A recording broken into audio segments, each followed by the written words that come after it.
welcome to Too Fond of Books. My name is Janelle and this is a March Mystery Madness discussion video.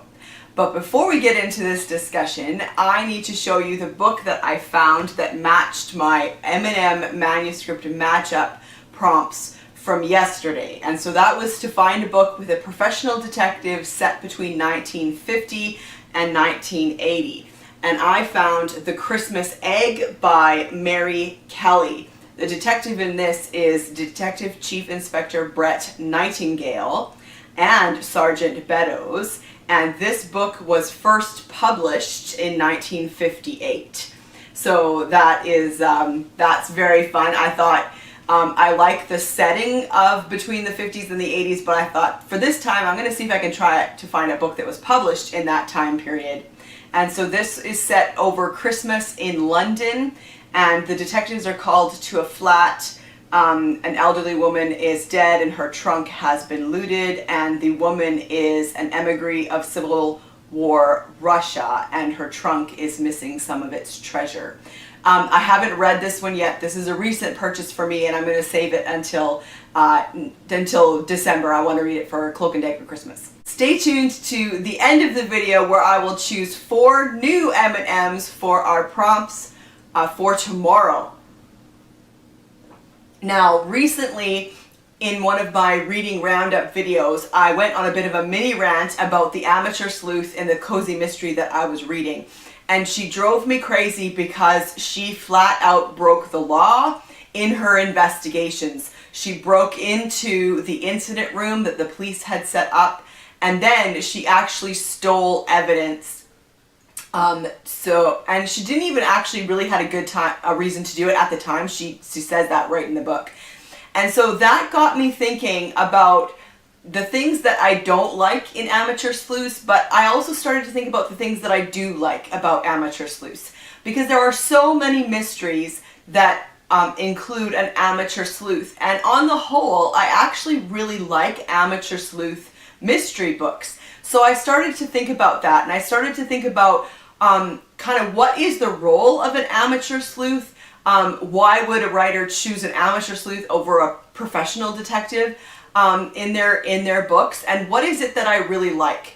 So let's get into this. I thought I need to think about a few different areas here. So who is the sleuth? Why are they getting involved in the events that happen?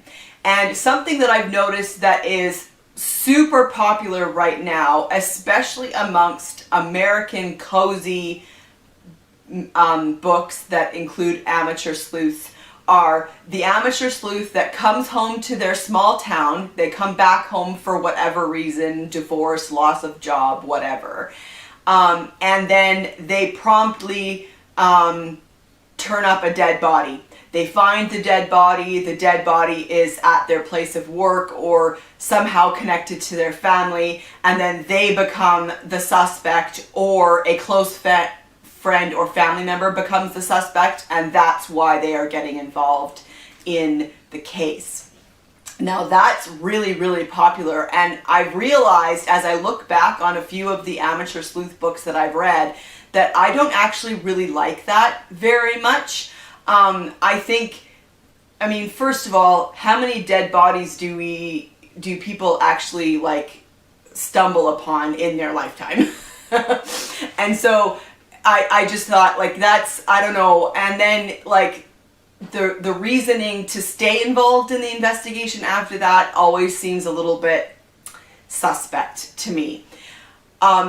I like when it's the amateur sleuth that enjoys the puzzle, that has kind of a history of solving puzzles, solving murders, and is almost asked to be involved by the police, or the police don't have a problem with them investigating because they have skills and experience and history that is helpful in the investigation. I like when it's an amateur sleuth who is, not directly connected necessarily to the case, but because they live in the area, they have the advantage of knowing the people involved and being able through conversations to suss out information. I like that a little bit better. So for example, I love Miss Marple as an amateur sleuth.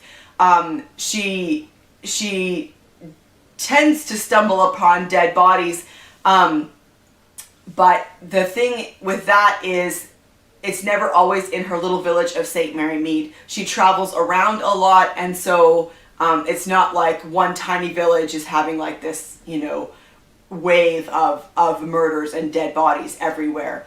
But I like the fact that she knows the people in the case wherever she is, because she likes people, she chats with people, she gets to know people, and so through conversation she discovers stuff. And she's also just really good at understanding human nature. She is never shocked by the bad things that people do. She fully understands what people are capable of, and therefore is never negates or like ignores a suspect because that person couldn't possibly have done something bad. And she always works with the police, never against the police. And even though they may not always take her seriously because she is a fluffy old white-haired lady, in the end they realize that she has such valuable skills and experience, and that she's right, and so they listen to her. So that's my thoughts on like the sleuth and why they're getting involved. So now, like, we're into the investigation. There's always a police investigation kind of that runs parallel often in these amateur sleuth books. So how does the amateur sleuth learn details about the crime that they need to know? How do they learn who the suspects might be? And again, it seems quite popular in cozy mysteries for the amateur sleuth to have a connection with someone on the police force. So quite often they're dating a detective. Very rarely, sometimes I've seen they'll have a relative or a friend who works in the police department. Maybe it's a dispatcher or something like that. And so just by being nosy and asking questions they probably shouldn't ask, they'll get information about the crime scene. And again here, I realized I like the Miss Marple way, where the police detective comes to her and says, I would like your thoughts on this, and shares the information with the detective, as opposed to, the amateur sleuth trying to sneakily find out the information.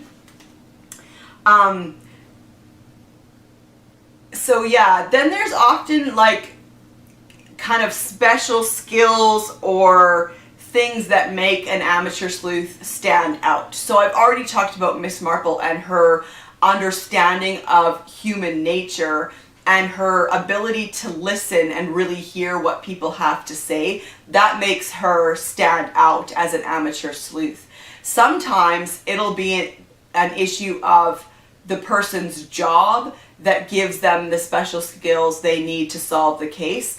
I'm okay with that. I think that's a great use of the amateur sleuth's history and experience. And so, for example, if there's let's say the amateur sleuth works in the book world, and the case includes like a stolen manuscript or a rare book, then that amateur sleuth has something valid to bring to the investigation, where the police should be coming to her or him and saying, what's the value of this book? Why would this book be stolen? Who might have taken it?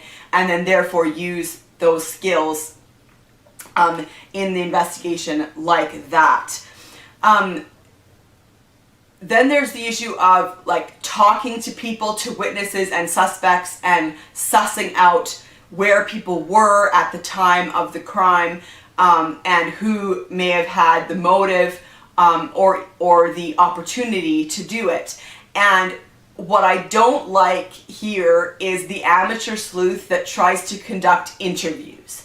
because they're amateurs. So they should never, I don't think it should ever sound like they're interviewing suspects or interviewing witnesses, because they're an amateur, they're not the detective on the case.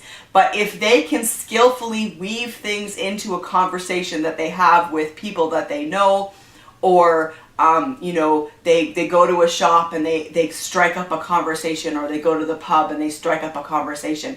And if they can skillfully weave into the conversation things and then listen for the other person to reveal information, that's my preference of kind of how to get information from suspects and witnesses.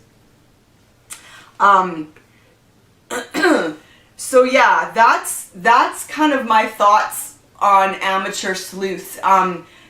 Is it just me? And again, this is a discussion, so I would love to have you in the comment section down below. Tell me about what you like in an Amateur Sleuth, and let me know if I'm right in what I'm thinking here. Does there seem to be quite a number of books now where the Amateur Sleuth flat out breaks the law in order to reveal the murderer or solve the puzzle?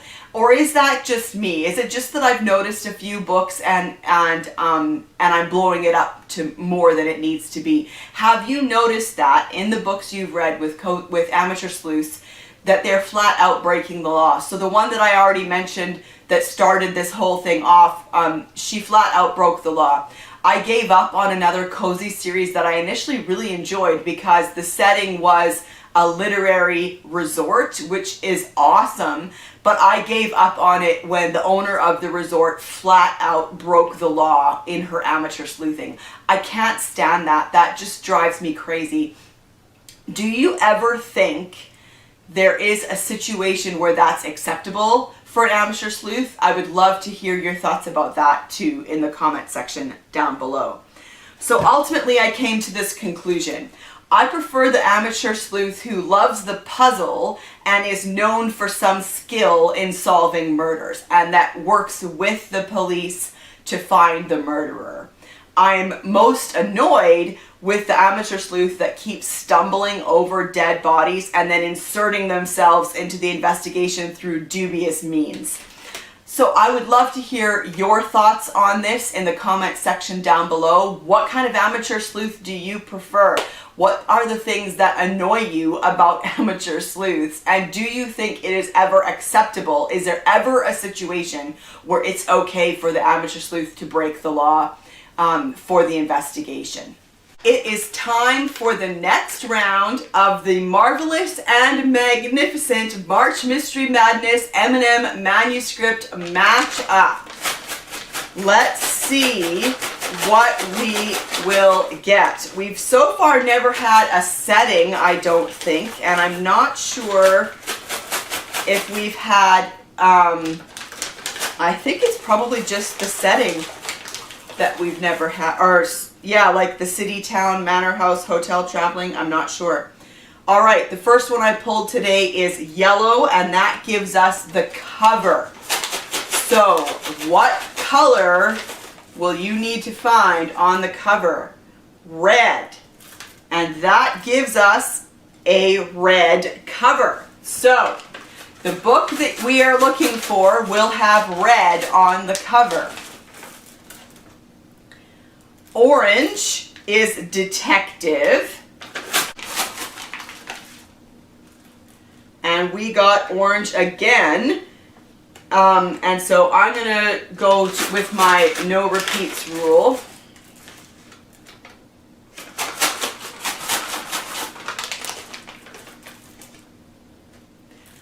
And I chose brown. And so that gives us a person of color. So for this round of our M&M manuscript matchup, we are looking for a book that has red on the cover and a diverse detective, a person of color as the detective. So I'd love to see what you come up with. Put your answers in the comment section down below, along with your thoughts about amateur sleuths. And I will see you for another video soon. Bye.